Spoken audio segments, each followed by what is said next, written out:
né? Então, vou fazer uma breve introdutória dos pensamentos que está justamente no artigo lá do blog, do qual a gente vai falar agora, né? Então, só para alinhar mais ou menos com o que está no artigo. Daí a pessoa que não leu já vai saber mais ou menos como é que está e quem leu vai entender melhor ainda. Ótimo. Então, o artigo começa dizendo assim, quem não gosta, né, de navegar por uma outra realidade com um saco de pipoca na mão? Eu acho que todo mundo. Né? E o cinema é justamente isso. Ele nos transporta, né, para uma outra realidade.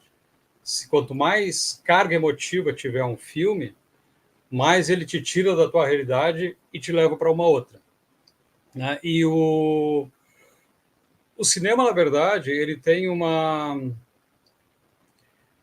influência cultural, eu acho, na nossa sociedade muito forte. Ela é uma influência muito forte, desde lá do início do século XX, né? Isso começou no cinema mudo, eu não sei, não sou especialista em história de cinema, mas acho que em 1920, lá 30, começou o cinema mudo. Depois disso evoluiu lá pelos anos 60 e a partir daí não parou mais. Então, ele traz uma influência muito forte a ponto de, eu acredito, pelo menos, no meu entender, de moldar, né, de certa forma, a nossa cultura. Porque muitas coisas vão sendo inseridas através dos filmes.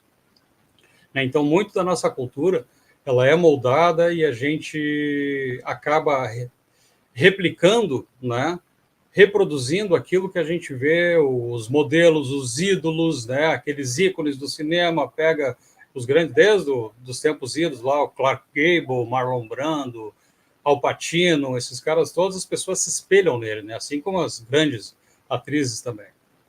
Eu, como bom cinéfilo, conheço algumas, mas não dá para listar todo mundo aqui. Então, o cinema ele tem esse poder sobre nós, né? O cinema, eu digo assim, os filmes, né? Porque não é o ato de você ir na sala do cinema, porque depois que ele sai do cinema, ele entra para a tela, você vê na internet hoje, né? Tá aí, enfim, as mídias estão todas aí e a gente pode assistir quase que em qualquer lugar. Numa fila de banco, a gente pode estar assistindo um filme. Só que esses filmes, na verdade, bem como a Anne falou, eles trazem muitas mensagens, né? Algumas são subliminares, algumas são mais diretas, a Dini também comentou sobre isso. E essas mensagens, mesmo que elas sejam diretas, a maioria das pessoas que não está, né, com a faísca ligadinha ainda, leva justamente para aquele lado, não, mas isso é só uma ficção, é só uma historinha, que nem a história do Matrix. Eu também, quando assisti Matrix lá atrás, para mim, era só um filme. Aí, a hora que as peças começaram, né, do quebra-cabeça se montar aí, a gente viu, não, mas espera aí um pouquinho, tem truta nessa história. Né? Então,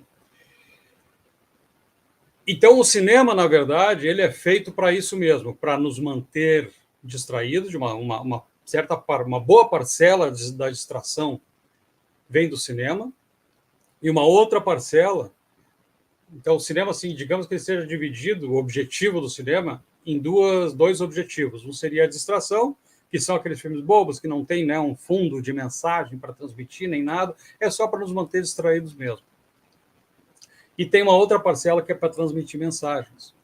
Né? Então, e eles transmitem mesmo mensagens, e quem não consegue entender a mensagem recebe igual inconscientemente, aquela mensagem é transmitida, a pessoa inconscientemente absorve, e quando ela consegue ver na realidade certas coisas, ela já, de certa forma, já mastigou aquilo ali internamente, dentro do subconsciente dela. Né? Só que daí é uma pergunta que eu mesmo me fazia lá atrás, quando eu comecei, né, nesse processo de descobrir as coisas, quem comanda o mundo, quem não comanda o mundo.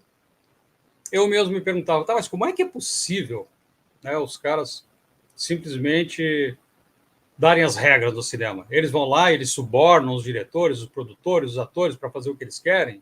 É assim que funciona?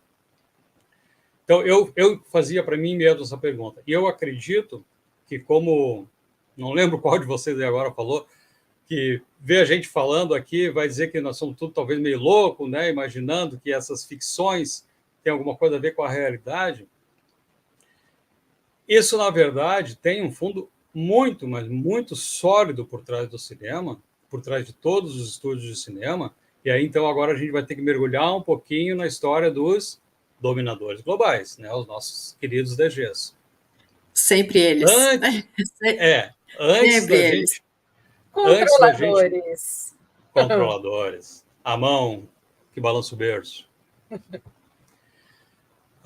Então, antes da gente entrar na historinha dos filmes propriamente dito, a gente tem que deixar bem claro aqui para quem está assistindo, quem não está, de repente, familiarizado com essas ideias, por que eles conseguem controlar tanto e mandar tantas mensagens através do sistema, as pessoas do cinema. As pessoas não falam, mais uma previsão dos Simpsons, olha só, os Simpsons acertaram na mosca mais uma vez, né? Quer dizer, mas os Simpsons eles falam de tanta coisa, alguma coisa vai dar certo, o resto não dá. Será que é isso mesmo? Porque algumas mensagens lá dos Simpsons, por exemplo, são muito claras, né? São muito diretas. Sim. Gente, as mensagens dos Simpsons tem algumas coisas que são cenas da vida real. Que aí, tem passadas há quanto tempo atrás, né? Tem um episódio deles que eles mostram a cena do Trump na escada rolante, depois segurando essa aquele globo. E essa tem a foto igualzinha, feita, acho que 5, 6 anos depois. É uma coisa assim, cara, tá certo que a gente sabe por que eles colocam. Agora, assim, até a foto tirada, ter sido transformada em desenho, com anos de antecedência. Né? Antes, né? Muito antes. Isso. É divulgar então, realmente o... Tá, aí então eu queria chegar no ponto onde tem um dos meus artigos lá no blog que se chama Quem são os donos do mundo? E eles existem mesmo? Eu acho que até falei, né, na nossa outra live aí desse artigo.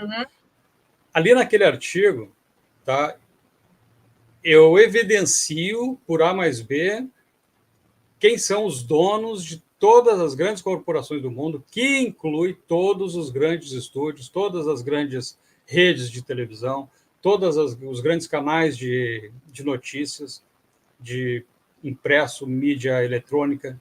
Quer dizer, tudo acaba no mesmo funil que são desses nossos queridos controladores, né? Então, não dá para a gente entrar em detalhes aqui, mas ali naquele artigo, Quem são os donos do mundo, está prints da tela mostrando os acionistas de todas essas grandes redes. Todas elas acabam com os mesmos donos.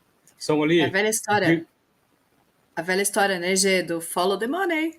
Siga o dinheiro e a gente vai ver quem manda. Vai encontrar o culpado, né? O mundo é uma história policial. Então, ali, por exemplo, de 1 a 10...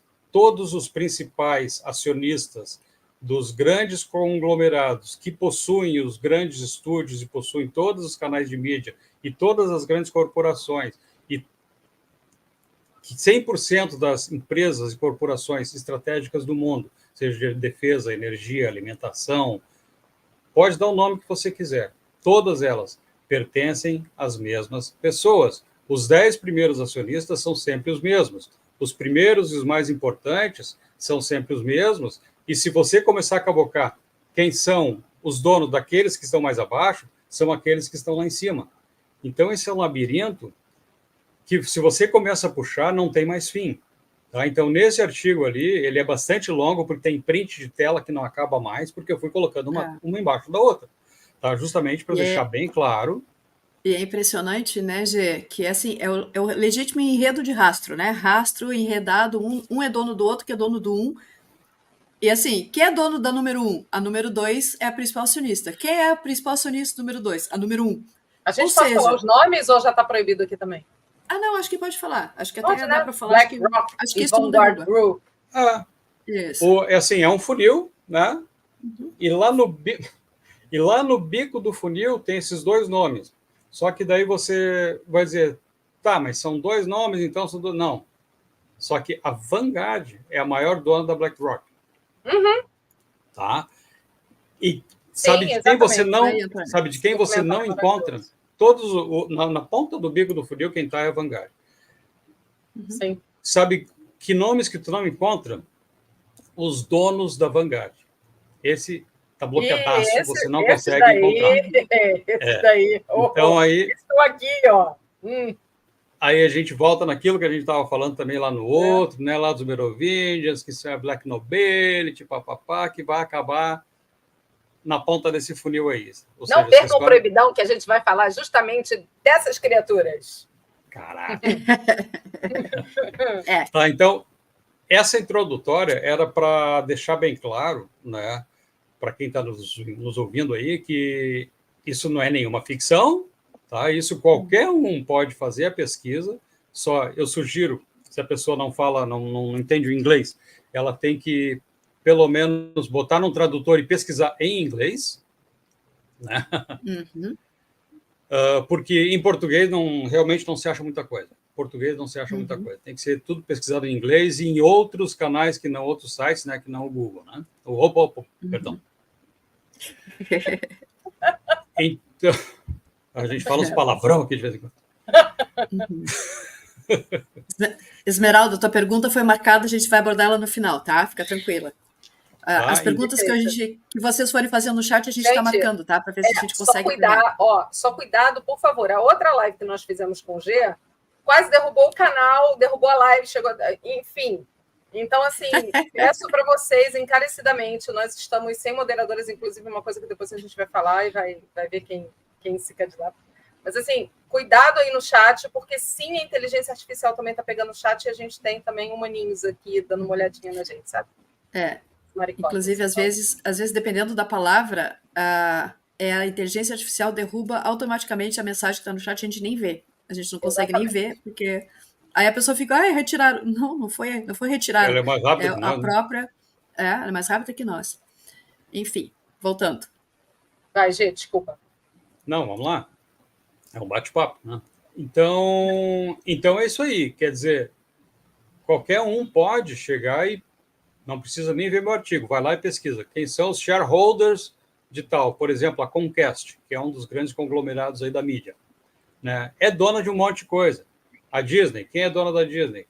E a Disney é dona de um monte de coisa. Então todos esses canais que a gente assiste, que a gente vê o Netflix, enfim, todos eles pertencem às mesmas pessoas, ao mesmo grupo, né? Um grupo bastante pequeno de gente. Então é assim que eles conseguem transferir as diretrizes e dizer, não, agora todo mundo vai falar disso aqui, agora todo mundo vai falar disso aqui, agora ninguém pode falar disso aqui. Então é assim que é feito. Então é assim que é feita a nossa programação mental, que vem através desta telinha aqui. E o pior é que o negócio é tão louco, né, Gê? Porque a gente entra nessa bolha, a gente cansa de falar aqui que o nosso cérebro, ele não distingue presente, passado e futuro, é sempre no agora. Quando a gente pensa em algo que já aconteceu, isso é agora. Quando a gente pensa em algo que vai acontecer, isso é agora para o cérebro. Assim como ele não diferencia. Ele não diferencia o que foi vivido daquilo que foi visto numa tela, né? Seja num filme, num jogo, porque é tudo simulação, né? Então, na verdade, ele aprende a conviver com essas imagens e para o cérebro é real. E vai absorvendo aquilo ali. E vai absorvendo. Não sei se tu lembra que teve uma época que fizeram um experimento, quer dizer, sempre fizeram isso, mas pelo menos teve uma vez que eles colocaram isso como um experimento científico sendo realizado para comprovar as mensagens subliminares. Então, aquele frame que fica lá um milésimo, centésimo de segundo, se não me engano, foi com a Coca-Cola. Entre as cenas do filme, não lembro se era um filme comercial, eles colocavam um frame da Coca-Cola, né? Então, assim, a gente não consegue ver aquela imagem, porque a velocidade de captação do nosso olho é maior, né? Preciso mais tempo de exposição para captar a mensagem. Mas aquilo estava lá. Aquilo foi captado pelo inconsciente e eles provocaram, só com esse testezinho, um aumento na relação de quase 40% no desejo e na venda do refrigerante durante a sessão de cinema. Então, assim, a gente vive dizendo, gente, a nossa máquina aqui é extremamente programável e manipulável. A gente tem que ficar esperto, né? E programada e manipulada. Então, como se não bastasse essas coisas que ficam escondidas e que a gente não está vendo, tem tudo aquilo que eles descaradamente estão colocando como se fosse, olha só que legal essa diversão que eu estou criando para vocês, né? Então, só para finalizar essa parte aí da mão que balança o berço, por exemplo, a gente vive num mundo muito diversificado, correto? São muitas culturas, é muita gente, né? As pessoas são criativas, as pessoas criam coisas, criam empresas, microempresas o tempo inteiro, empresas que às vezes crescem, saem do nada e começam a crescer, e quando vê, ela é uma empresa gigante. Então, quer dizer, se a gente pensar dessa forma, o grande mundo corporativo do nosso mundo, ele devia ser bastante diversificado, né? Esse número de acionistas deveria ser extremamente variado e complexo, não podia ser somente um pequeno grupo, porque a nossa sociedade ela é bastante diversificada, correto? Então, se a gente observar, eu acho que foi, sei lá, talvez lá pelos anos 70, daí para diante, que começaram as grandes fusões corporativas, né? Sempre vinha um peixe maior e, pum, comia o pequeno. Daí vinha um maior ainda e comia esse aqui. Daí vinha um maior ainda e comia isso aqui. E assim que foram se formando esses conglomerados que acabaram sendo dono de praticamente tudo o que importa, né? Então, isso é uma realidade. É esse pessoal que controla, então, as informações que a gente recebe na tela, seja no cinema, seja no noticiário, seja pelas mídias sociais, seja pelo que for. Então, é por isso, né? Só, então, feito esse parêntese, dá para a gente compreender perfeitamente, né, que como é que isso pode funcionar. É assim, né? Essa é a maneira. E qualquer um, repito, qualquer um pode chegar ali, fazer uma pesquisinha pela internet, usa o DuckDuckGo lá, que vai se dar super bem, pesquisa em inglês, e você vai encontrar quem são os maiores acionistas, e os nomes não vão variar, vão ser sempre os mesmos, e os de baixo pertencem aos de cima. Se você for pesquisar, é sempre assim. Introdução feita, meninas. Agora é com vocês. E como se não bastasse essa parte da programação que fica embutida, atendendo a quem tem o poder econômico, né? Ou seja, quem paga, escolhe, né? Quem paga o baile, escolhe a música. Simples assim. A gente ainda tem aquelas interferências, aquelas influências que hoje vieram a público, estão lá no vault do FBI, da CIA, né, por ordem de Lei de Liberdade de Informação, mostrando o quanto essas agências de 3 letras interferiam na mídia, né, e também nos roteiros de Hollywood, né? E Tolinho é quem acha que isso acabou naquela época, né? Acabou lá nos anos 50 e 60, porque era um produto da Guerra Fria. Mais uma coisa foi abafada. Né? Então a gente sabe que muitos roteiros de sucesso foram recebidos prontos e os diretores e produtores simplesmente assinavam embaixo como se fossem autores de uma coisa já bem estabelecida. E isso é documentado, tá? Isso não é teoria da conspiração, tá bem documentado. Tem uma história interessante, um dos filmes que nós vamos... Vale? Tem um dos filmes que se chama Teoria da Conspiração, que eu altamente recomendo, um filme lá do final dos anos 90, né? Gente, olhem com os outros olhos aquela verdade que tá lá naquele filme, né? Aquele é outro muito bom de assistir e da gente comentar.